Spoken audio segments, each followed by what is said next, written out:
الدين إياك نعبد وإياك نستعين اهدنا الصراط المستقيم صراط الذين أنعمت عليهم غير المغضوب عليهم ولا الضالين.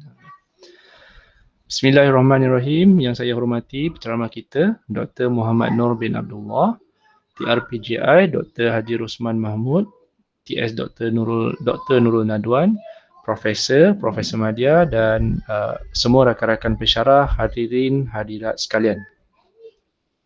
InsyaAllah pada hari ini kita akan mengikuti sebuah webinar series yang bertajuk Securing My SI, The Process and Preparation 2021 yang akan disampaikan oleh Dr. Muhammad Nur bin Abdullah. Sebelum saya serahkan sesi webinar series ini kepada penceramah kita, suka untuk saya berkongsi secara ringkas mengenai Dr. Muhammad Nur supaya hadirin dapat berkenalan serba sedikit dengan penceramah kita pada hari ini. Dr. Muhammad Nur memperolehi ijazah sarjana muda kejuruteraan elektrik pada tahun 2008 dan seterusnya sarjana kejuruteraan elektrik kuasa pada tahun 2009 di universiti yang sama iaitu Universiti Teknologi Malaysia. Beliau kemudiannya melanjutkan pengajian di Universiti Malaya dan memperolehi ijazah Doktor Falsafah Kejuruteraan Elektrik Kuasa pada tahun 2014. Sepanjang perkhidmatan beliau pernah memegang beberapa jawatan penting di peringkat universiti dan juga pernah menyumbangkan kepakaran beliau menjadi penasihat syarikat swasta, sekolah dan juga universiti. Beliau juga amat aktif dalam bidang kesarjanaan dan penyelidikan, bahkan telah pun berjaya memperoleh dan menamatkan geran MySI beliau dengan jayanya. Diharapkan kehadiran beliau pada sesi webinar kali ini dapat membantu para hadirin untuk memahami proses permohonan dan persiapan geran tersebut. Sekaligus membantu hadirin untuk memohon geran MySI yang sedang dibuka sehingga 30 Jun 2021 ini. Dengan itu, tanpa membuang masa, untuk menyampaikan intipati webinar pada kali ini, saya serahkan majlis kepada penceramah kita, Dr. Muhammad Nur bin Abdullah. Dipersilakan.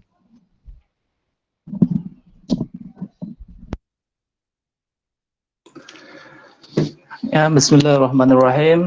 Assalamualaikum warahmatullahi taala wabarakatuh dan salam sejahtera kepada semua, terutamanya kepada Dr. Ilham bin Rustam, saudara pengacara majlis. Okey, yang saya hormati Dr. Haji Rosman bin Mahmud, Timbalan Rektor, dan juga teknologis Dr. Nurul Adwan binti Aziz, Koordinator RMU UiTM, rakan-rakan pensyarah dari UiTM ataupun mungkin ada daripada universiti lain lah. Okey, selamat datang kepada siri perkongsian. Sebenarnya ini adalah siri perkongsian lah daripada saya dari sudut pandangan sebagai bekas pemohon MySI 2019. Okey, pertama sekali saya ucapkan terima kasihlah kepada pihak Research Management Unit RMU UiTM Terengganu kerana sudi menjemput saya untuk berkongsi sedikit pengalaman ataupun pandangan lah kepada bakal-bakal pemohon Malaysia Social Innovation ataupun MySI. Okey. Sebelum tu saya perkenalkan diri sekali lagi. Terima kasih kepada pengacara majlis kerana memperkenalkan diri saya. Saya Muhammad Nur bin Abdullah, pensyarah di Jabatan Kejuruteraan Elektrik dan Elektronik di Universiti Tun Hussein On Malaysia. Dan saya juga sekarang ni adalah penyelidik kanan di Green and Sustainable Energy Focus Group lah di UTHM. Okay, berkenaan dengan MySI ni, mungkin saya boleh betulkan sikit pengurusi majlis. Projek saya sebenarnya belum selesai lagi. Masih lagi berjalan kerana sepatutnya dah selesai, tetapi ialah disebabkan cabaran ataupun cabaran utama terutamanya dalam pandemik COVID-19 ni ada beberapa perkara ataupun aktiviti dan sub-aktiviti yang terpaksa kita tunda ataupun delay lah kerana kita perlukan aktiviti yang kontak dengan peserta ataupun penerima manfaat. Okay, dia masih berjalan lagi lah, hampir selesai. Okay, Okay, untuk perkongsian saya pada petang ni, saya akan ringkaskan perkongsian saya kepada 4 elemen utama, iaitu berkenaan dengan satu, berkenaan dengan pengenalan. Yang kedua, saya akan fokus kepada secara mungkin ringkas, mungkin ada di kalangan kita yang pernah hadir taklimat bersama YIM ataupun wakil MySI sebelum ni. Saya akan ringkaskan garis panduan MySI 2021. Kenapa saya ringkaskan? Kerana sebelum kita mohon, sebelum kita atur strategi dan sebagainya untuk mohon MySI ni, pertama kita kena betul-betul faham garis panduan, keperluan dan juga syarat-syarat yang diperlukan oleh MySI ni ataupun MyC 2021. Okey, satu lagi mungkin saya boleh highlight tema untuk MyC ni, Malaysia Social Innovation, ialah salah satu geran di bawah MOSTI. Dia punya tema adalah merakyatkan inovasi demi kesejahteraan masa hadapan. Okey, merakyatkan inovasi maksudnya lebih dekat kepada kita punya end user lah ataupun penerima manfaat. Mungkin sebelum ni kita dah biasa dengan FRGS, Fundamental Grant, Advanced Research dan sebagainya, dan lebih kepada mungkin fundamental, kajian makmal, dan akhir sekali mungkin kita buat satu penerbitan impak tinggi dan sebagainya. Tetapi MyC ni adalah, dia ada satu kelebihan, bagi saya dia sangat unik lah, sangat unik, dan saya rasa ini satu peluang yang sangat baik kepada kita sebagai penyelidik ataupun pensyarah. Saya rasa mostly yang ada petang ni dekat Google Meet ni pensyarah, okey, untuk kita mengetengahkan idea kita secara langsung kepada masyarakat, okey, terutamanya golongan B40 lah yang lebih memerlukan.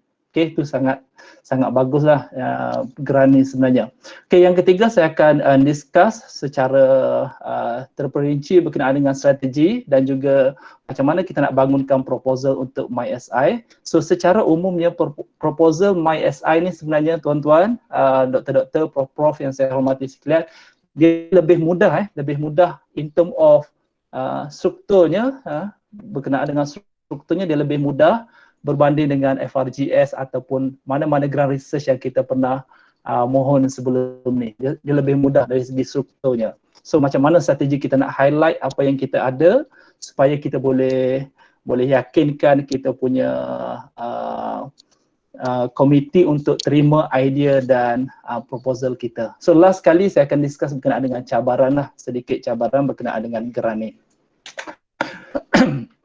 Okey, sebelum tu izinkan saya berkongsi sedikit pengalaman kami di UTHM. Bukan hanya saya secara personal, pengalaman kami sebagai UTHM, kerana projek-projek yang kami dapat ni sebenarnya kami lakukan secara pasukan. Secara pasukan maksudnya mungkin boleh jadi saya ketua, ahli-ahlinya ada dari kalangan mechanical, ada dari kalangan civil dan sebagainya. Kami combine dan kami sangat menghormati kepakaran ataupun bidang-bidang yang berkaitan lah untuk kita jayakan program ni. Okey, ni antara projek yang kami di UTHM pernah dapat pada tahun 2019. Okey, contohnya projek pertama adalah kalau kita lihat gambar yang pertama ni adalah pemasangan sistem PV ataupun photovoltaik 45 kW peak di College Vocational Kajang. So lokasi penerima manfaatnya adalah sekolah vocational ataupun college vocational di Kajang lah untuk penjimatan elektrik dan sebagainya. Kalau tuan-tuan lihat tajuknya pun agak simple lah, okay? Rakan-rakan kita prof-prof ataupun doktor daripada elektrik nampak agak simple. Tetapi dari segi manfaatnya agak tinggi, agak besar dari segi penjimatan bil dan sebagainya. Sebab dia punya keyword dia, MySI ni kita mesti implement teknologi yang sedia ada, yang kita innovate sikit supaya manfaatnya langsung kepada penerima. Okey, dengan kata lain, pandangan peribadi saya, okey, tak perlu pun kita implement yang terlalu bombastik. Yang kadang-kadang kita ada banyak research kita dekat lab yang agak bombastik, kadang-kadang dia mungkin kurang sesuai untuk kita implement kepada penerima manfaat. Kerana kita kena ingat penerima manfaat kita adalah dari kalangan B40.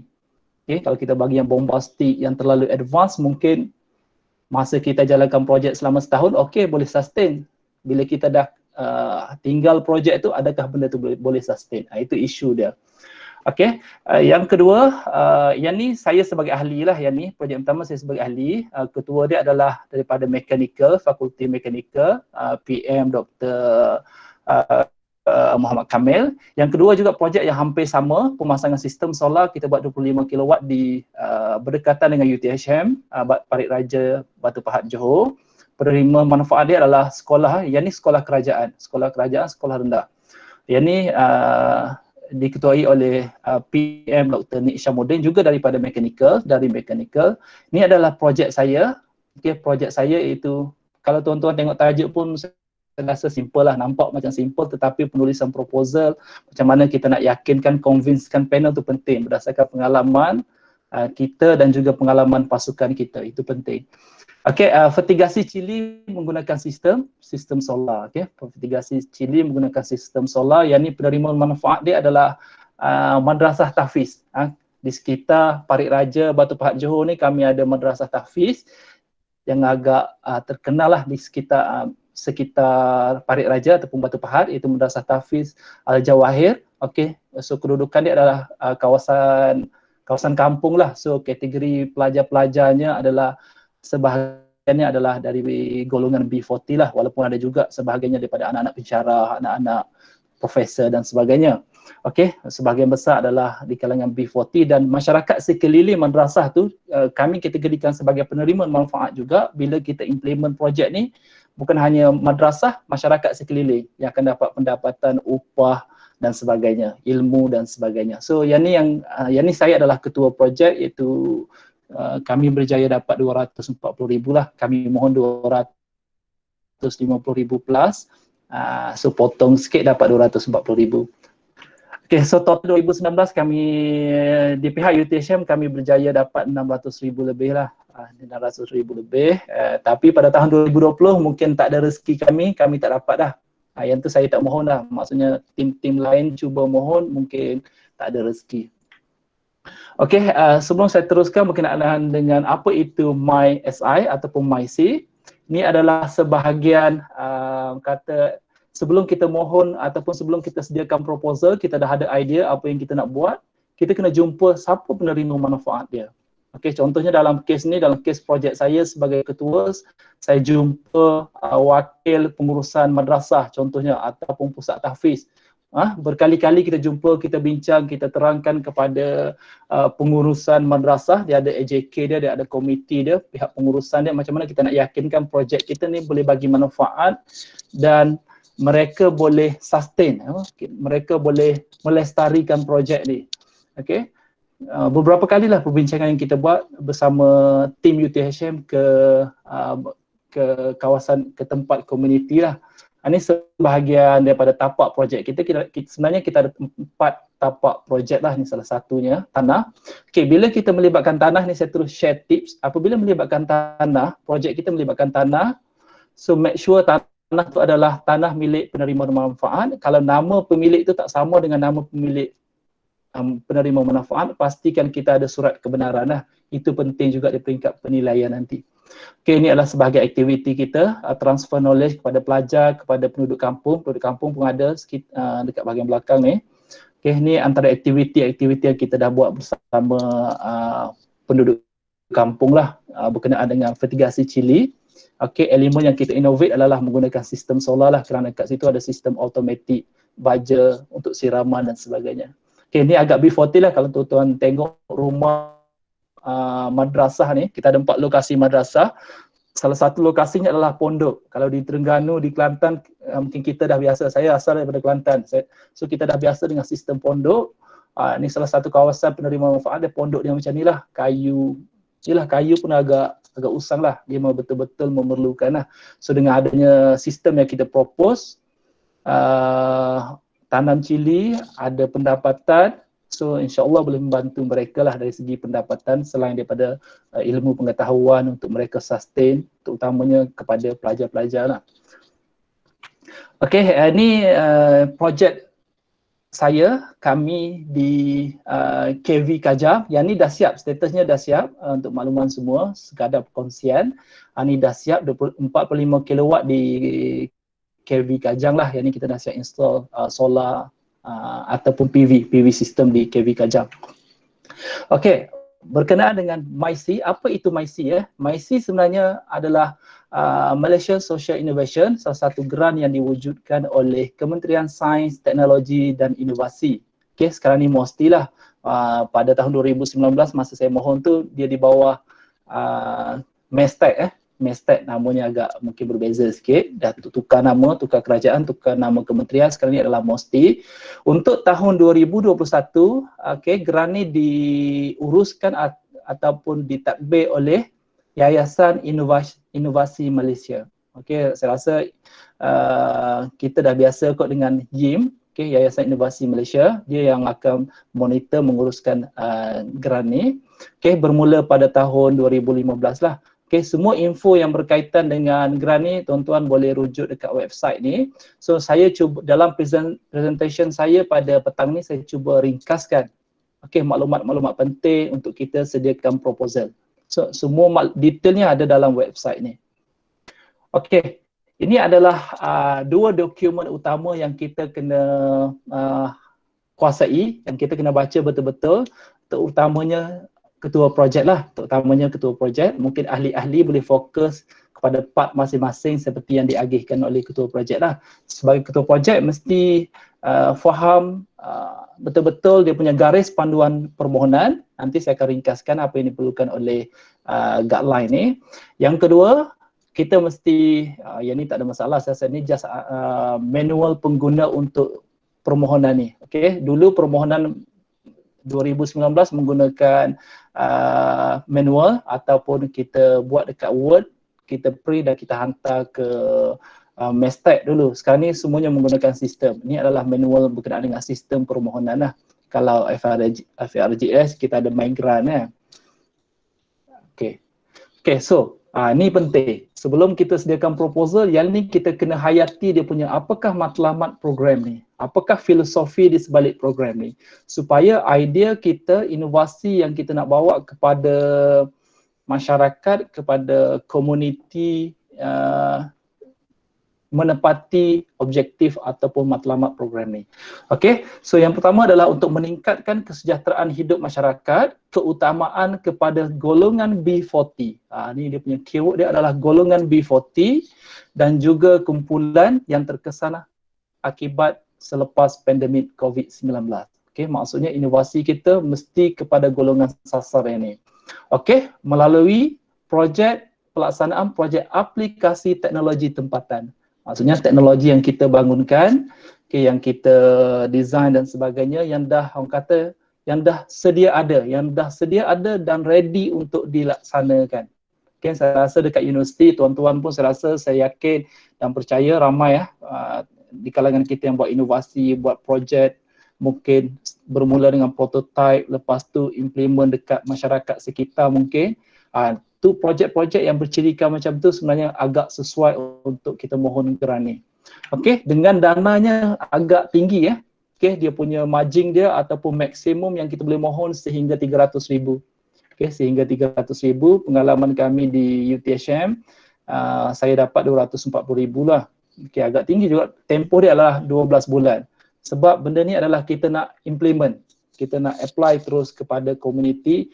So sebenarnya kita boleh selesaikan dalam tempoh yang lebih singkat lah sebab dia ready. Cuma mungkin proses kita nak beli komponen, proses perolehan. So kita perlukan masa yang lebih lama lah sehingga 12 bulan. Mungkin kita perlukan training, latihan dan sebagainya. Okay, 12 bulan. Okay, so untuk mohon projek ni, kita kena ada 3 entiti utama lah. Okay, 3 entiti utama. Yang pertama adalah pemohon. Okay, yang pertama adalah pemohon. Pemohon dalam kes ni mungkin kita daripada universiti. Okay, selain daripada universiti ada beberapa agensi lain lah yang boleh mohon. So dalam kes ni saya highlight universiti lah sebab kita daripada kalangan kaki tangan akademik, universiti. Yang ni adalah sebagai peneraju projek. Okay, kita.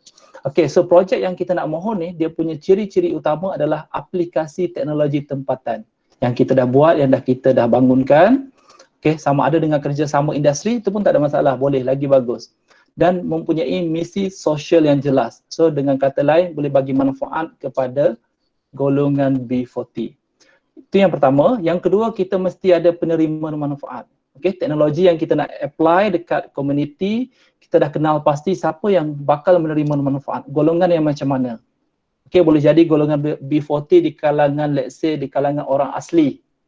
Okay, di kalangan penduduk kampung yang kata yang susah, miskin dan sebagainya. Okay, mungkin miskin bandar. Okay, mungkin juga.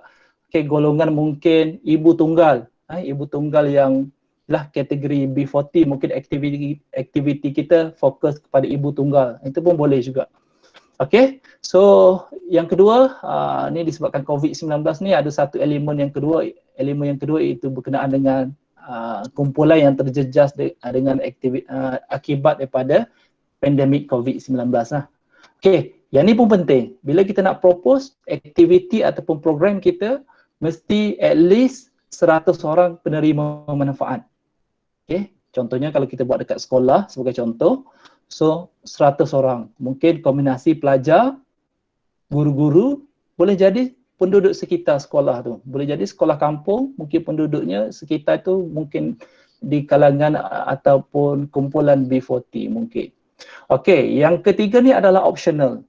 Okay, boleh jadi kita dah bangunkan satu teknologi ataupun inovasi bersama collaborator. Mungkin collaborator kita daripada pejabat pertanian, mungkin kita pernah buat kolaborasi dengan pejabat pertanian, ataupun dengan industri, dengan Intel, dengan TNB mungkin yang berkaitan. Jika perlu kita boleh masukkan collaborator dalam kita punya permohonan. Ini adalah 3 entiti utama yang kita kena kenal pasti. Okey, berkenaan dengan skop pembiayaan daripada 300,000 maksimum yang kita boleh mohon tu, maka ni adalah elemen-elemen yang kita boleh guna. Okay, yang kita boleh plan. Satu, untuk bahan-bahan, okay, peralatan, okay, aplikasi, mungkin kita ada buat demonstrasi, termasuk yuran, sampel, dokumentasi penyertaan dalam pameran dan sebagainya. Okay, dokumentasi projek. Okay, ada yang kita kena buat report, boleh jadi kita kena buat report dalam bentuk video, hard copy dan sebagainya. Yang ni guideline dah limitkan iaitu RM2,000. Okey, lain-lain perbelanjaan perkhidmatan, perundingan, mungkin kita kena buat, kita perlukan consultation, okey, testing dan sebagainya, ni pun boleh. Dan akhir sekali kita kena prepare untuk kajian impak. Okey, kita selesai projek kita, of course kita kena tengok dia punya impact. Okey, impact maksimum RM5,000. Okey, lain-lain tak ada had ya. Yang ada had adalah RM2,000 untuk dokumentasi dan juga kajian impak RM5,000. Okay, ni mungkin tuan-tuan dah ada idea, dah ada projek, boleh jadi dah ada produk, mungkin dah ada solution untuk solve masalah community, terutamanya B40. So, tuan-tuan mungkin boleh kenal pasti bidang mana inovasi tuan-tuan yang boleh tuan-tuan fit. Okay, contohnya, sebenarnya bidang-bidang keutamaan ni sebenarnya daripada 1010 My STIE framework. Okay, daripada framework ni. Okay, dalam dia punya guideline pun ada detail. So salah satu bidang adalah bidang tenaga, perkhidmatan perniagaan dan kewangan, okay, kebudayaan, kesenian pelancongan, mungkin berkaitan dengan perubatan. Okay, ni semua ni adalah teknologi yang dah sedia untuk implement. Bukan lagi kita nak buat prototype ataupun kita masih lagi nak buat R&D, nak try and error, itu bukan. Okay, okay, sistem teknologi pintar. Okay, mungkin kita nak buat smart city, bandar pintar, okay, pengangkutan air dan makanan, pertanian dan perhutanan, mungkin boleh jadi pendidikan, tuan-tuan ada buat apps yang sesuai dan sebagainya, dan alam sekitar dan juga biodiversity. Okay, ini adalah bidang-bidang dia. Mungkin tuan-tuan boleh tengok dia punya detail lah dalam dia punya guideline. Okay, mungkin saya boleh share sikit dia punya guideline. Okay, dalam guideline ni dia ada detail dia. Okay, contohnya saya share sikit. Okay, contohnya bidang keutamaan. So kita kena kenal pasti bidang mana yang kita nak masuk. Contohnya kalau bidang tenaga, ni dia ada dia punya details dia macam mana. Okay, contohnya bidang perubatan. Ni contohnya kesihatan digital, perubatan jitu dan sebagainya. Okay. Kalau saya lebih minat, saya cuba kaitkan electrical dengan air dan makanan lah, food security lah. Okay, mungkin pertanian dan sebagainya lah. Okay, ni pertanian, fokus kepada pertanian pun ada. Okay, Kita rasa macam mustahil kita punya idea kita, saya electrical engineering, tak pernah pun buat pertanian kan. Saya rasa boleh sebenarnya kalau kita fikir mungkin kita bidang electrical power contohnya, elektronik, macam mana nak jadikan sistem tu auto, kita ada IoT dan sebagainya yang kita dah buat sebelum ni. Boleh jadi benda tu adalah satu peluang yang sangat baik untuk kita apply dekat community. Ini detail-details dia boleh tengok dalam dia punya guideline lah. Pendidikan pun ada, pembelajaran. Okay, sekarang ni mungkin murid-murid dekat luar bandar susah untuk belajar kan. Mungkin kita dah ada satu produk ataupun teknologi ataupun kaedah yang boleh membantu mereka. Saya rasa itu agak signifikan untuk situasi sekarang ni, COVID-19 ni. Okey, ini adalah bidang-bidang yang kita kena kenal pasti. Okey, untuk penilaian, next nanti saya akan cerita detail macam mana kita nak buat proposal. Sebelum tu kita kena tahu apakah kriteria penilaian yang mereka akan nilai. Okey, ada 10 kriteria utama. Okey, 10 kriteria utama. Yang pertama, okey, tuan-tuan dah buat R&D, dah buat kajian, dah buat testing dan sebagainya. Of course, teknologi tersebut adalah yang sedia ada, maksudnya ready untuk kita implement kepada community. Okey, yang kedua, budget ataupun peruntukan yang low cost lah. Okey, cost yang rendah.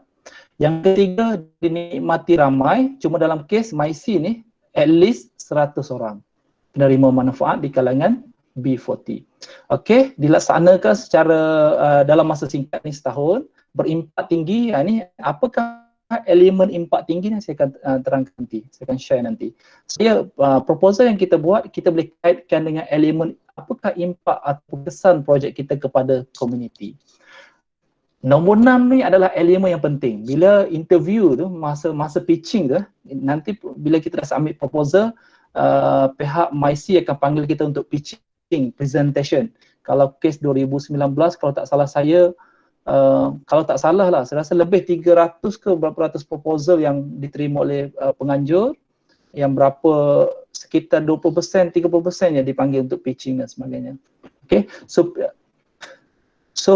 elemen yang dia tanya masa pitching tu adalah kelestarian. Macam mana kita nak pastikan projek ni boleh berterusan. So kita kena ada plan dalam kita punya proposal. Okay, of course kita akan buat setahun perancangan. Apakah perancangan selepas tu? Selepas 2 tahun, okay, 5 tahun, kita nak bagi dia lestari, okay, berterusan. Okay, itu penting. Ayat 7, of course, yang ni tak ada masalah lah. Biasanya kita ada solution, of course kita dah kenal pasti masalah kan. Okay, so perancangan projek, kos selenggara, okay, kos selenggara yang minimum. Maksudnya bila kita letak sistem kita, idea kita, produk kita, mungkin apa yang kita nak share dengan community, bila kita dah habis projek, kos untuk selenggara tu orang kata sesuai untuk community buat maintenance. Itu penting juga. Yang tu kita highlight dalam kita punya proposal. Ni kelestarian alam sekitar ni kalau berkaitan lah. Okey, berkenaan dengan pembayaran, ni mungkin tuan-tuan dah dengar taklimat daripada wakil YIM ataupun MyC. Okey, untuk tahun 2021 ni dia punya kaedah pembayaran dia agak berbeza dengan 2019 lah. Maksudnya bila kita dah dianugerahkan projek tu, kita akan dapat 20%.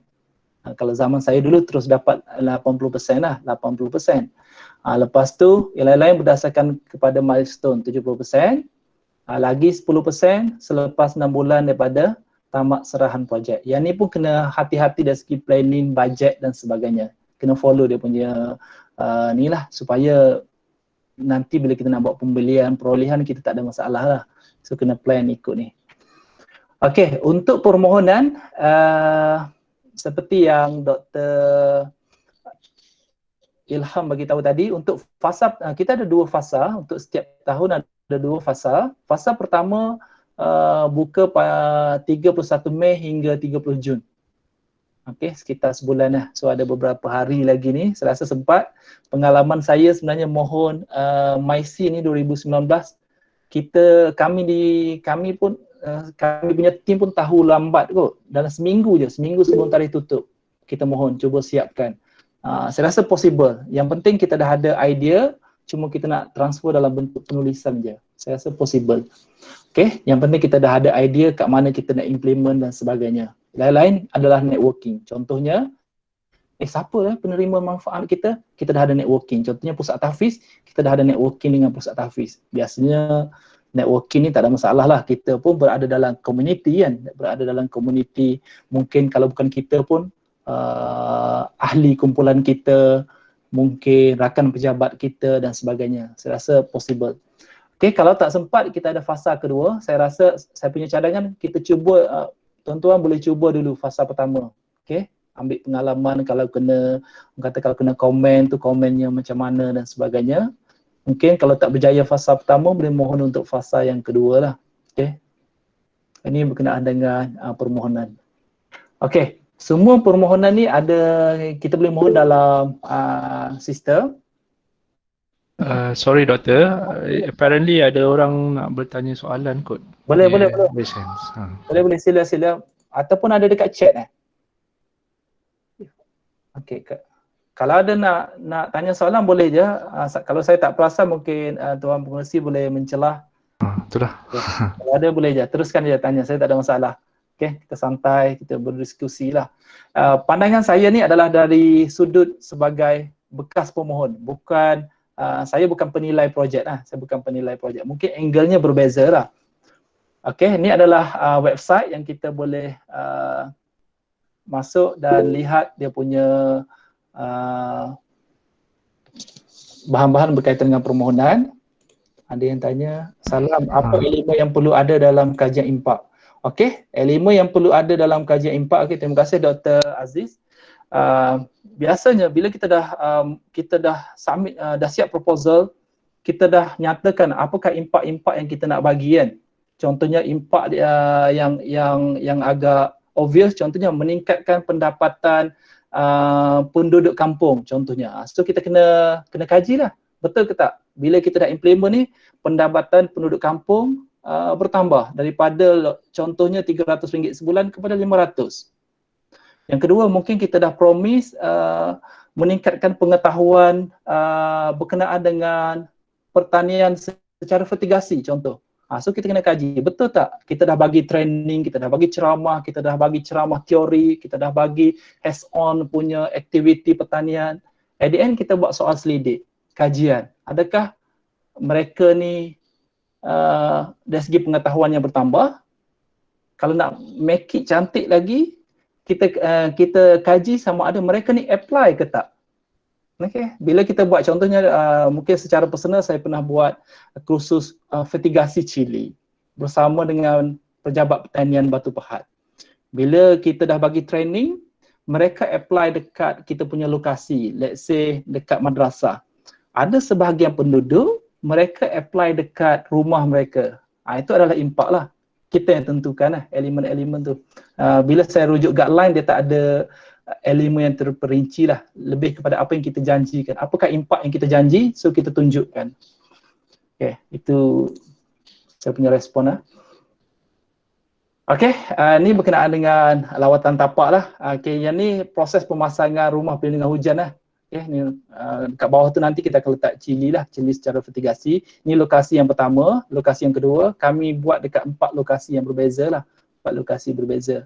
Ini bersama wakil-wakil penduduk ataupun pengurusan tahfiz dan juga kita punya tim lah. Ini selingan ya. Okey, ini salah satu ini solar yang kita bangunkan secara off grid untuk power kita punya pump untuk fertigasi sistem. Dia perlukan pump. So perlukan tenaga elektrik, dan tenaga elektrik ni kami gunakan daripada kami jana menggunakan tenaga solar lah secara off grid. Ni dekat salah satu lokasi kami, okey. 2 lokasi berbeza. Kami ada 4 lokasi. Okey. Ni contohlah. Penglibatan ni adalah penglibatan di kalangan pensyarah. Ni sebenarnya pensyarah dan juga pelajar. Okey, bukan hanya pensyarah, ada juga sebenarnya kaki tangan dekat fakulti. Non akademik pun kita bawa. Kita bawa untuk bersama-sama komuniti supaya mereka ada kata semangat lah untuk bantu masyarakat sekitar selain daripada buat kerja akademik dan sebagainya.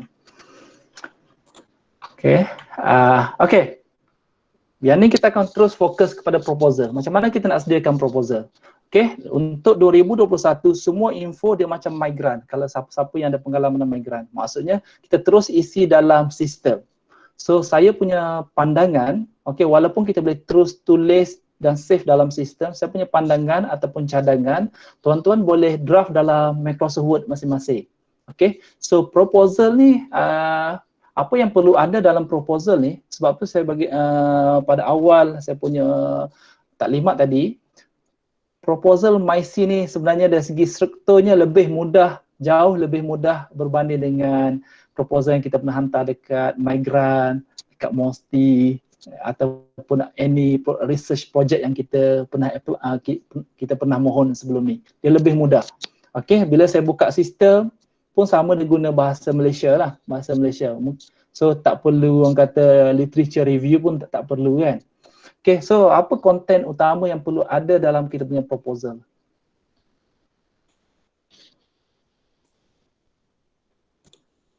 Okay, pertama kita punya tajuk projek. Okay, tajuk projek. Yang kedua adalah ringkasan projek. Okay, ringkasan projek ni dalam sistem sama dia minta 200 patah perkataan. Yang perlu ada adalah problem statement, penyataan masalah dan apakah teknologi ataupun cara penyelesaian dia. Okay, mungkin kaedah, mungkin produk dan apa-apa yang berkaitan untuk kita solve masalah ni. Okay, masalah golongan B40 tadi lah. Okay. Okay, yang ketiga, yang ni lebih detail lagi. Okay, berkenaan dengan penerangan projek. Dia lebih fokus kepada penyataan masalah dan juga cara penyelesaian. Okay, lebih detail sikit. Okay, yang keempat, objektif projek. Okay, yang kelima ni benda basic lah, tarikh mula, tarikh tamat. Ni lokasi projek. Lokasi projek ni. Lokasi projek adalah berkait rapat dengan penerima manfaat. Maksudnya, sebelum kita draft kita punya proposal ni, kita dah ada potensi siapa penerima manfaat kita. Adakah di kalangan orang kata penduduk kampung A, kita dah jumpa ke belum penduduk kampung A untuk bincang? Mereka setuju ke tak? Kalau mereka dah setuju, kita minta mereka keluarkan surat penerimaan ataupun persetujuan untuk menjadi penerima manfaat.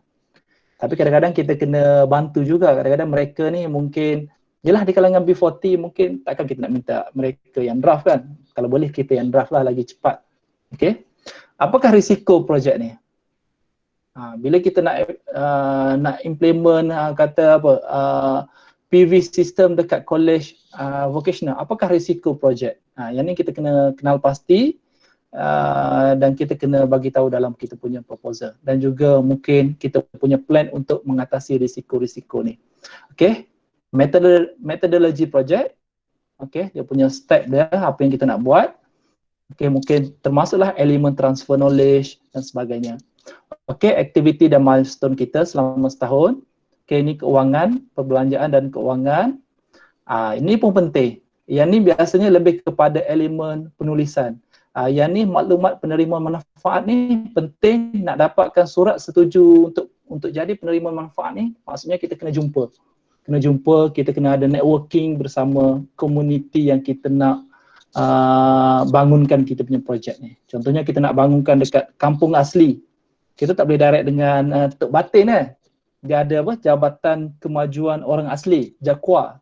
Saya rasa dekat Terengganu pun sama. Bila kami buat projek dekat Johor yang berkaitan dengan kampung asli, kita pergi ke JAKWA. Kita jumpa dia punya bos dulu, bagi tahu hasrat kita, baru kita boleh masuk ke kampung asli, jumpa Tok Batin dan sebagainya lah. Itu perlukan masa lah. Ataupun boleh jadi tuan-tuan mungkin yang kata tak sempat, tak ada masalah sebab kita berada dalam satu universiti, dalam satu kampus, kita ada networking kita. Mungkin staff B yang boleh buat. Kawan kita dekat fakulti elektrik boleh bantu ataupun fakulti lain ataupun PTJ lain yang boleh bantu. Networking tu penting. Okay, networking tu penting. Okay, last sekali, kalau projek yang kita nak bangunkan ni, projek ataupun inovasi yang kita buat ni, mungkin kita dah buat sebelum ni bersama kolaborator kita daripada industri. Okay, so kita boleh masukkan mereka sebagai collaborator lah. Dalam kes saya pernah dalam proposal saya tak sempat nak masukkan collaborator. Bila masa pitching, saya masukkan collaborator daripada pejabat pertanian. Mereka reject lah sebab dalam proposal hard copy, saya taklah masukkan collaborator sebab buat last minute tak sempat nak masukkan. Tapi bila dipanggil untuk buat pitching, presentation selama 10 minit, yang tu kita masukkan surat collaborator dan sebagainya. Tapi mereka reject lah sebab last minute lah. Sepatutnya kena masukkan dalam proposal. Okay? Kalau kita ada plan, terus masukkan dalam proposal. Ni elemen-elemen penting. Okay? Mungkin saya boleh share sekali lagi. Ni antara tajuk yang pernah kami guna untuk mohon projek ni. So kalau tuan-tuan tengok, saya rasa agak simple lah. Tuan-tuan akan fikir, oh ni simple ini tajuk ni. Okay, memang betul pun. Projek-projek yang kita nak implement kepada masyarakat, kalau tanya saya, dia sepatutnya simple. Yang paling penting, apakah impak dia? Dari segi keuangan, dari segi pendapatan, dari segi pengetahuan, transfer knowledge, itu penting. Okay, ini okay. Masa pitching tu, let's say kalau kita nak propose project A, kalau boleh project A yang kita nak propose tu adalah project yang pernah kita buat ataupun implement secara kecil-kecilan. Contohnya kami nak propose fertigasi menggunakan sistem solar, kami nak mohon MyC. Kalau tuan-tuan lihat gambar sebelah ni, sebenarnya kami pernah buat satu projek yang hampir sama dengan menggunakan dana lain sebelum ni. Kita pernah buat dekat kampung asli. Mungkin skalanya lebih kecil lah, 80 pokok je. Okay, 80 pokok je. Okay, itu adalah faktor penting untuk kita convince, untuk kita yakinkan kita punya komiti. Maksudnya kita pernah buat benda ni. Mungkin boleh jadi pada skala yang lebih kecil lah. Pada skala yang lebih kecil. Okay, yang tu mungkin tuan-tuan boleh highlight lah semasa pitching dan juga boleh letak dalam proposal masing-masing. Itu adalah, bagi saya itu adalah point yang penting lah. Okey, ni contoh projek. Kalau tuan-tuan tengok tajuk ni, saya rasa tak adalah bombastik pun, agak biasa je. Okey, yang penting masa kita tulis proposal tu, impak dia penting. Apa yang community dapat? Berapa banyak yang mereka dapat? Kita dah buat analisa. Kalau sebulan berapa boleh jimat elektrik dan sebagainya. Kalau rakan-rakan kita ataupun prof-prof yang ada dalam ni dari segi elektrikalnya, mereka tahulah berapa penjimatan, dari segi maintenance-nya macam mana. Hari ini kita akan share. Okey, okay, itu adalah berkenaan dengan cadangan tajuk. Okay, ini boleh jadi kebetulannya kan dapat. Okay, boleh jadi kan. Okay, berkenaan dengan aktiviti yang ni kena jelas lah milestone kita. Okay, projek kita mesti plan dalam masa setahun lah. Okay, ni contohnya saya punya projek lah. Kita dah plan. Kita nak buat taklimat bersama penduduk. Kita nak buat kursus. Kita nak buat reka bentuk sistem. Okay. Sistem dah ada, cuma kita nak sesuaikan dengan lokasi dan juga kawasan penerima manfaat. Okey, sistem pemasangan. Pemasangan ni melibatkan pembelian dan sebagainya. Ada komponen yang kita kena beli dan sebagainya. Kita dah plan betul-betul. Ini planning masa 2019 lah. Tapi tuan-tuan tahulah bila masuk 2020 kita diuji dengan COVID-19. So banyak kita punya aktiviti tergendala, delay dan sebagainya lah.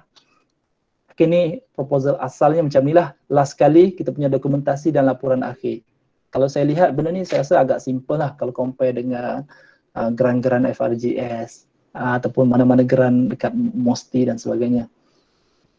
Okay, apa yang penting dalam kita punya penyediaan proposal ni?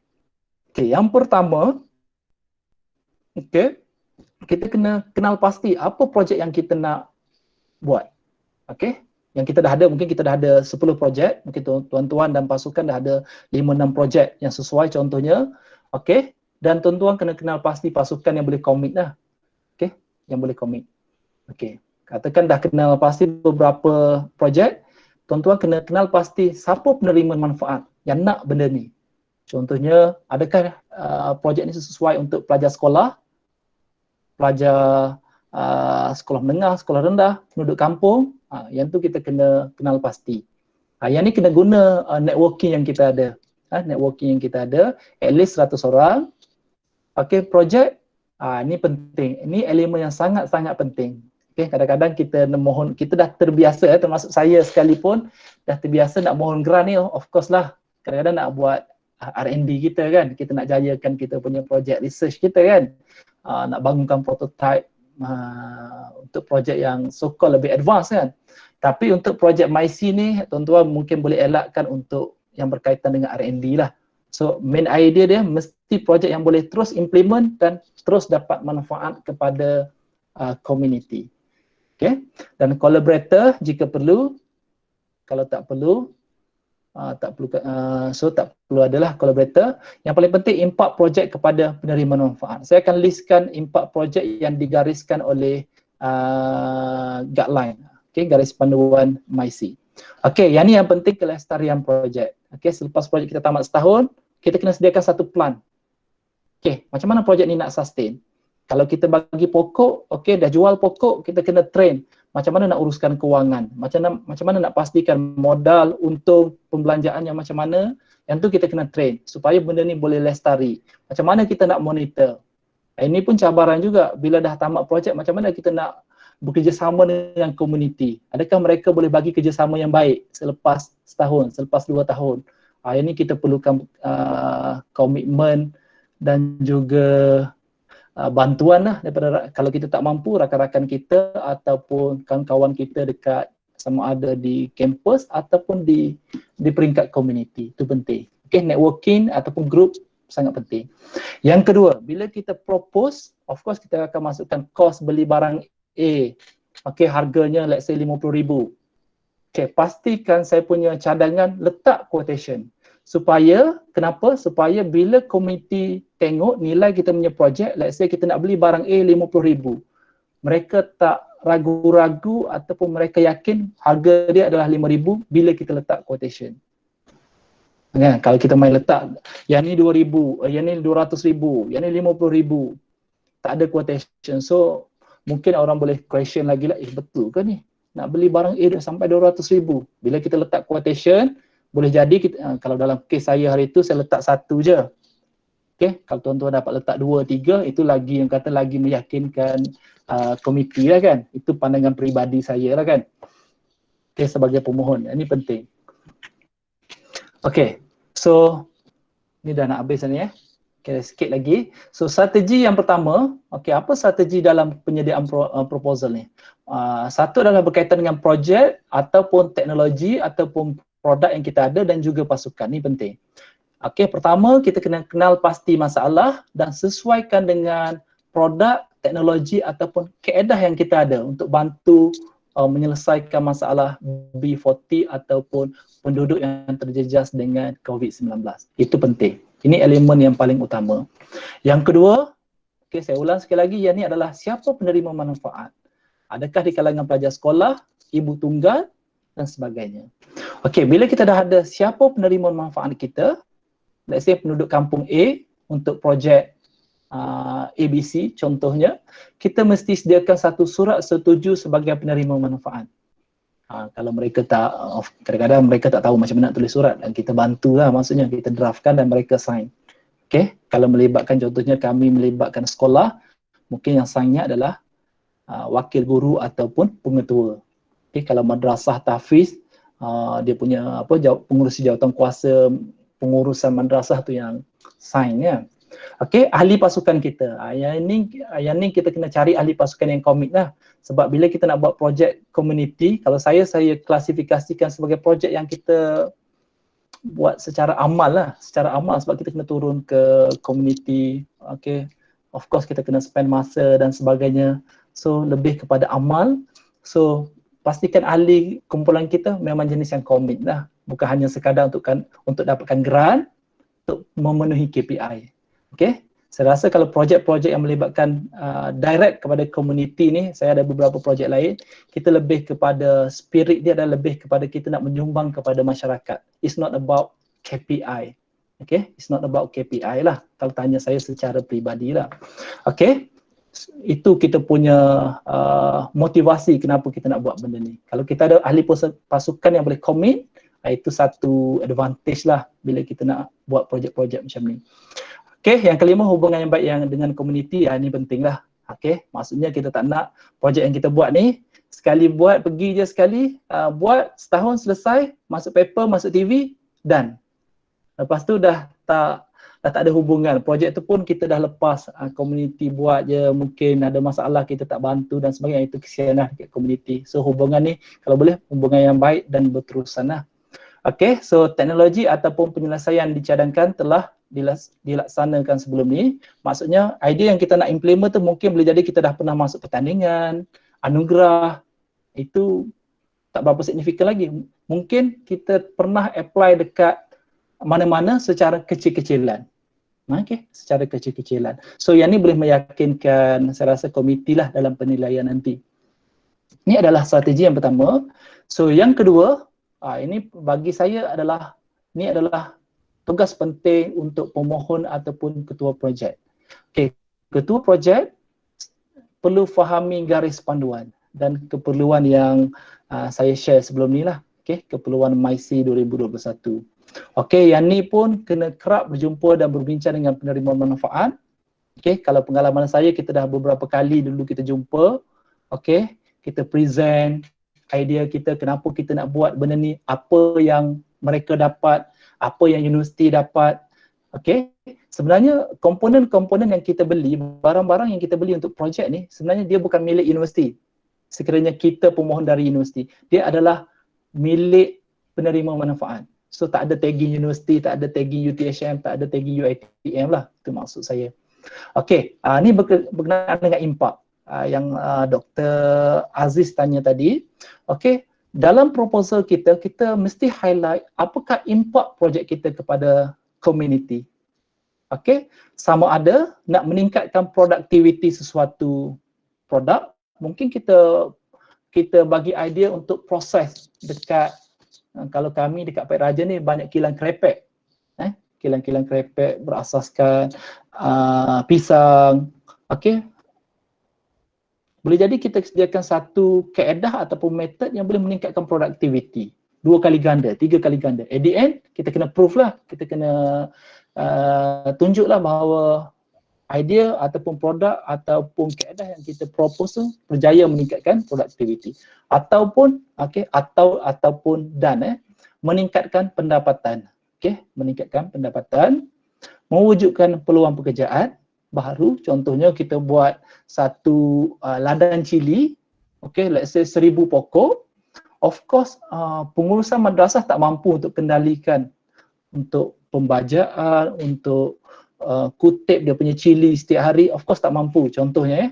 So mereka akan gajikan penduduk sekitar untuk kutip, untuk buat maintenance dan sebagainya. Of course, penduduk sekitar juga dapat manfaat, dapat pendapatan tambahan lah. Boleh jadi tak banyak pun kan, RM20, RM30. Mungkin bagi penduduk kampung ataupun penduduk B40, ia sangat signifikan. Selain dapat ilmu pengetahuan dan sebagainya.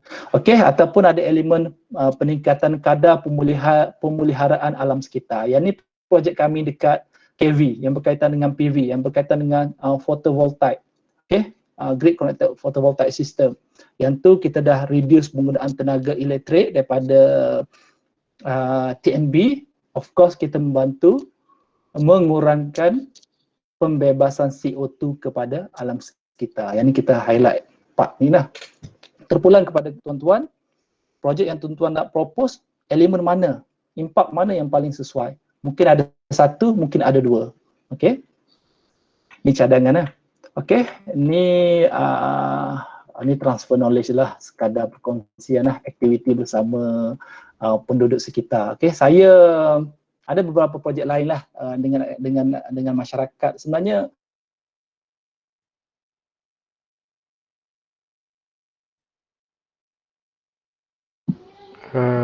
internet connection Dr. hang ke?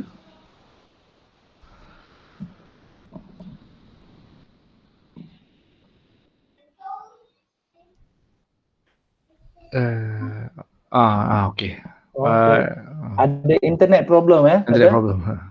Okey, mungkin dia di pihak saya lah kot, internet problem. Okey, minta maaf Okey, nampak lah saya punya slideshow. Okey, ni last ni ada beberapa 1-2 slide lagi saya nak share. Okay, ni aktiviti bersama penduduk setempat lah. Okay, kita buat training dulu secara teori dulu dan juga sedikit hands on berkenaan dengan pertanian. Yang ni tak ada elemen engineering lagi lah, tak ada elemen electrical, tak ada lagi. Electricalnya berkaitan dengan solar tadilah, dengan sistem automatik untuk fertigasi. Okay, ini last sekali strategi yang terakhir. Kalau kita rasa kita punya projek ni, mungkin projek kita dan kita rasa jika kita berkolaborasi dengan pihak luar, dia lagi membantu, so better kita cari collaborator. Okay, dalam kes saya sebenarnya, masa saya submit proposal tu tak sempat nak dapatkan surat kolaborasi daripada pejabat pertanian. Okay, sebab hantar last minute biasa kan, dah biasa buat kerja last minute, tak sempat. Jadi masa pergi pitching kita bawa surat collaborator, so yang tu tak diluluskan oleh komiti lah. Okay, kalau kita dah ada collaborator saya rasa lagi bagus lah. Dia lagi meyakinkan pihak komiti lah bahawa benda ni memang kata praktikal dan sesuai ataupun keperluan masyarakat lah. Okay, yang ni of course biasanya kita ada networking, sama ada networking dari segi teknikal bersama rakan-rakan kita dari fakulti yang sama, jabatan yang sama ataupun jabatan yang berbeza, cuba manfaatkan. Okay, dalam kes kami, selain daripada networking di peringkat universiti, okay, kita kolaborasi dengan fakulti mechanical. Okay, kita juga manfaatkan kita punya networking dengan penduduk sekitar, okay, yang kita target untuk jadi penerima manfaat. Okay, yang tu penting. Okay, dan juga kita kena pasti kita punya, bila kita buat kolaborasi dengan industri, make sure kita jelaskan kepada mereka apakah peranan mereka, apakah peranan kita, dan juga apakah peranan penerima manfaat. Okay, kalau dalam kes ni memang saya buat presentation lah kepada penerima manfaat, apa peranan penerima manfaat dan juga apakah peranan universiti dan juga collaborator yang tak rasmi kita lah. Okay, kita jelaskan kepada mereka supaya mereka faham dan juga mereka boleh bagi sumbangan untuk jayakan projek ni. Okay, okay, once kita dah hantar proposal, kita dah prepare tadi proposal, elemen-elemen tadi dah ada dalam kita punya proposal, kita dah masukkan dalam sistem MyC untuk permohonan. Okay, kita dah submit. Lepas tu mereka akan panggil untuk pembentangan. Okay, untuk pembentangan proposal ataupun untuk pitching bersama panel-panel yang telah dilantik oleh jawatan kuasa. Okay, so dalam pembentangan ni ada beberapa soalan lah yang saya boleh share yang mereka tanya saya sebelum ni secara peribadi, mungkin saya boleh share. Okay, yang pertama mereka tanya berkenaan dengan pelaksanaan projek lah, macam mana kita nak laksanakan projek. Okay, kita punya planning lah, yang ni biasanya dah jelas dalam kita punya proposal, dalam metodologi. Okay, yang ni bilangan B40 yang terlibat, yang ni pun biasanya kita dah jelas, dah bagi tahu dalam kita punya proposal. Kalau kita dapat senarai nama, lagi bagus lah. Okay, saya nak buat projek dekat A, lokasi A, ni adalah senarai nama golongan B40. Itu saya rasa lagi meyakinkan kita punya komiti lah. Okay, next, bagaimana hasil projek ni akan dimanfaatkan penerima manfaat? Ni pun mereka tanya. Yang ni kita kena explain, kita dah kena ada jawapan. Okay, bagaimana, apakah manfaat yang dapat diterima oleh pelajar, dalam kes saya, oleh guru-guru, oleh masyarakat sekitar dan sebagainya. Yang paling penting adalah macam mana kita nak melestarikan projek. Kita tak nak projek yang kita buat hanya sekadar one off, masuk paper contohnya, okay, lepas tu tinggal. Tu mereka, saya rasa hasrat mereka nak pastikan kelestarian projek mampan supaya berterusan. Okay, apakah plan kita? Yang ni kena ada lah. Okay, yang ni pun pengalaman saya pun, walaupun saya dah letak dalam proposal, saya dah bentang masa pitching, sebelum mereka award, mereka contact lagi, pegawai MyC contact lagi saya, doktor boleh tak bagi detail macam mana perancangan doktor untuk kelestarian projek. Saya ingat lagi, saya kena hantar lagi dokumen tambahan, detail ya, perancangan yang macam mana, kalau dari segi costingnya macam mana, mereka minta lagi, business plan yang macam mana, mereka minta maklumat tambahan lah, itu dalam kes saya lah sebelum ni. Okay, yang ni pun penting, cabaran dan risiko projek. Mereka tanya macam mana kita nak atasi. Kalau kita ada, of course setiap projek ada cabaran, dan mereka tanya macam mana kita nak atasi, apa plan kita. Okay, time tu saya tak bagi tahu lagi lah pasal COVID kan.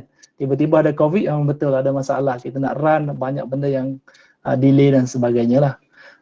Okay, yang ni saya rasa elemen yang sangat penting masa pitching. Kalau tuan-tuan ada pengalaman ataupun kejayaan projek sebelum ni, saya cadangkan tuan-tuan highlight lah dalam presentation nanti.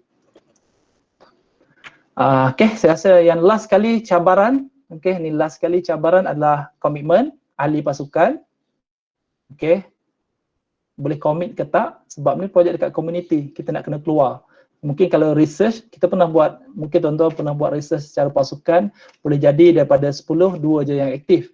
Okay, kalau projek dekat community, nak kena keluar kawasan, especially bila kita ada banyak site dan sebagainya, macam mana ahli-ahli kita boleh komit ke tak secara berterusan ya. Dan macam mana penerima manfaat kita, penduduk ataupun community. Okay, mula-mula semangat, lepas tu tak semangat, slow. Nak kutip Chili pun dah kata dah penat contohnya. Macam mana peranan kita nak bagi motivasi supaya mereka terus bersemangat dan sebagainya. Itu agak cabaran jugalah untuk kita, especially kita sebagai ahli akademik mungkin tak biasa dengan benda-benda macam ni kan. Okay, macam mana nak deal dengan community dan sebagainya. Okay, sekarang ni pandemik COVID-19, so planning kita saya rasa saya punya cadangan mesti sesuaikan dengan keadaan semasa lah, supaya kita punya idea tu logik dan praktikal untuk kita apply semasa pandemik. Okay, kelestarian projek ni benda yang sama, dan komitmen pasukan lah selepas tamat grant. Okay, ni cabaran-cabaran lain lah. Ini kalau berkaitan lah, kalau melibatkan tanah, make sure kena ada surat kebenaran menggunakan tanah. Kita tak nak nanti kita dah run projek kita 3 bulan, tiba-tiba tuan tanah komplain, saya tak bagi kebenaran untuk buat projek ni. Ni bukan tanah penerima manfaat, ni tanah saya. Itu ada masalah nanti.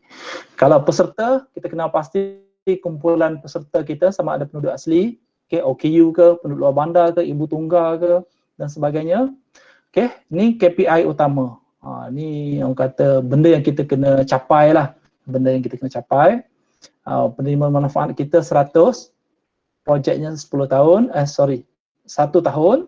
Kajian impaknya, kita kena mesti buat kajian impak. Baki 10% akan kita dapat bila selepas 6 bulan tamat projek.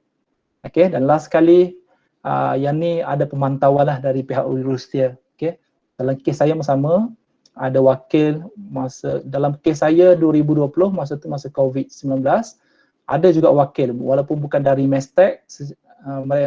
Mestek sebenarnya melantik wakil mereka daripada Johor untuk hadir. Okay, turun site, tengok kita punya presentation, tengok kita punya site dan sebagainya lah. So maksudnya projek ni kita kena buat betul-betul lah, kita kena apply betul-betul.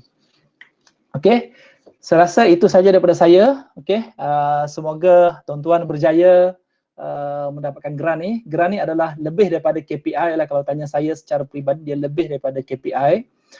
Kerana dia sumbangan dia adalah secara langsung direct kepada penerima manfaat. Kalau kita compare dengan research grant lain yang kita ada lah, yang ni manfaatnya adalah secara terus kepada penerima manfaat, terutamanya di sekitar institusi kita lah, kalau kita dari universiti. Okay, so saya rasa projek ni sangat berguna dan bermanfaat secara terus kepada masyarakat yang memerlukan lah. So saya doakan semoga tuan-tuan berjaya. Okay, itu saja daripada saya. Mungkin kalau tuan-tuan perlukan bantuan daripada saya, boleh contact, boleh WhatsApp, boleh call. InsyaAllah kita boleh bincang, kita boleh bantu apa yang saya mampu. Walaupun saya bukanlah expert dalam bidang ni, tetapi insyaAllah lah kita boleh kongsi apa yang kita ada supaya tuan-tuan berjaya dan kita sama-sama berjaya. At the end, yang paling penting adalah manfaat yang diterima oleh sahabat-sahabat kita di peringkat komuniti. So Dr. Ilham, itu saja daripada saya. Terima kasih Dr. Muhammad Noor. Okay, sebelum kita tamatkan, maybe kita boleh open untuk any questions yang para hadirin dan hadirat ada nak bertanya, nak clarification.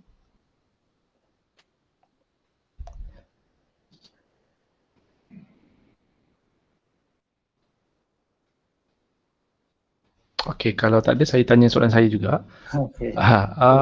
Tadi doktor ada mention collaborator ni maksudnya kena identify awal-awal lah sebelum buat submit the proposal itself. That means kalau kita dah submit kita punya proposal and lepas tu baru tahu nak collaborate dengan industri luar, apparently dah tak boleh tambah lah after that, after dah awarded. Betul lah, dalam kes saya hari tu, dia ada stage yang pertama kita submit proposal. Stage yang kedua, mereka akan panggil kita untuk pitching, untuk presentation. Dalam kes saya, masa pitching baru saya tunjuk surat collaborator. Dalam proposal awal, saya tak letak. So, dalam kes tu, pengalaman peribadi ni, mereka tolak lah. So, mereka tak terima lah untuk masukkan collaborator dalam agreement. Kenapa? At the end, bila mereka nak award, dia akan ada satu agreement. Agreement antara, dalam kes saya sebelum ni, antara Mestec dengan UTHM lah. So secara bertulisnya tak ada collaborator lah secara on agreement, tetapi secara pelaksanaan projek sebenarnya kita buat bersama collaborator kita lah. Cuma collaborator tak dapat nama secara on paper lah. Oh, okey. Maksudnya on paper je lah. Okey. On paper lah. Okay, so ada soalan daripada Dr. Puan Noriana Ahmad Husaini. Berapa orang ahli projek yang maksimum dibenarkan? Okey. Yang ni saya tak boleh jawab secara tepat, tapi berdasarkan guideline yang saya rujuk, sebenarnya saya tak nampak bilangan maksimum ahli projek tu. And ahli projek ni boleh ditambah atau dibuang bila-bila masa ataupun memang fix once dah submit proposal sama macam collaborator itu juga? Okey, saya rasa untuk ahli projek ni dalam agreement tu dia fix. Okey, tapi di peringkat pengurusan contohnya RMC Research Management Center kita ataupun unit, kita kena daftar kan grant yang dekat kita punya RMC, RMU kita kan. Jadi di peringkat universiti kita boleh tambah ahli, tapi di peringkat agreement tu tak boleh. Oh, okay. So basically on paper tak boleh lah. On paper tak boleh, tapi di peringkat kita punya RMC itu kita boleh tambah dalam sistem grant kita. Saya rasa sama ke mana-mana universiti, kita boleh tambah ahli. So ahli yang kita baru tambah tu in term of KPI mereka dapat dah, point dan sebagainya. Okay. Lepas tu ada satu soalan daripada Dr. Wan Syamsul. Adakah grant MySI ini boleh digunakan untuk projek Knowledge Transfer Program University? Okey, terima kasih Dr. Wan. Pada pandangan saya dia boleh selagi memenuhi spesifikasi manfaat kepada golongan B40. Idea transfer knowledge tu adalah teknologi tempatan yang berinovatif yang mungkin pasukan kita buat. Dia kalau memenuhi ciri-ciri itu boleh buat. Saya rasa tak ada masalah. Okey, Dr. Wan. Okey, and then satu lagi soalan daripada TS Muhammad Rizwan. Doktor, adakah pelaksanaan pilot project atau skala kecil diperlukan sebagai syarat untuk mendapatkan dana MySI? Okey, terima kasih TS Muhammad Rizwan. Okey, bila saya rujuk guideline, saya rasa tak dinyatakan secara direct, ya, secara direct lah. Okey, kita mesti ada pilot project skala kecil dan sebagainya. Yang paling penting kita dah ada produk yang dah ready untuk kita apply. Untuk kita implement kepada community. Itu yang penting lah. Cuma secara peribadi kalau kita dah ada pilot project pada skala kecil, itu lebih meyakinkan barisan komiti bila kita buat pitching nanti. Itu pandangan peribadi saya lah, dari segi psikologinya. Bila kita present, kita tunjuk pengalaman kita dan sebagainya, saya rasa tu membantulah. Tapi dari segi guideline, saya rasa bila saya tengok guideline, saya tak nampak mesti ada. Saya tak nampak dia punya syarat tu. Okey. Ada soalan-soalan lain?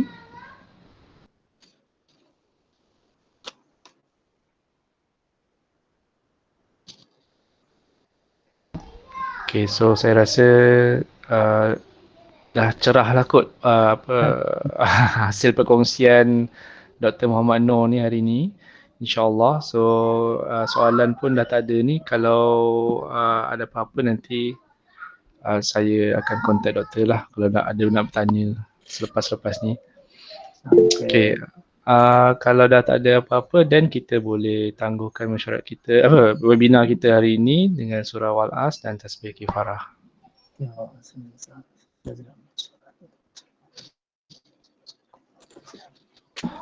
Sorry, Dr. Batiah ada soalan ke? Raise the hand tu.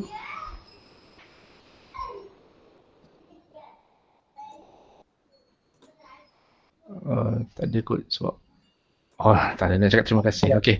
Okey, terima kasih doktor. Terima kasih banyak kerana sudi meluangkan masa bersama kami memberi penerangan berkenaan Grant MyC atau MySI ni. Dan kami appreciate lah kehadiran doktor. Okey, terima kasih RMU UiTM Dungun Terima kasih semua. Terima kasih Terima kasih. sahabat. Okey, semoga berjaya semua insya-Allah. Terima kasih doktor.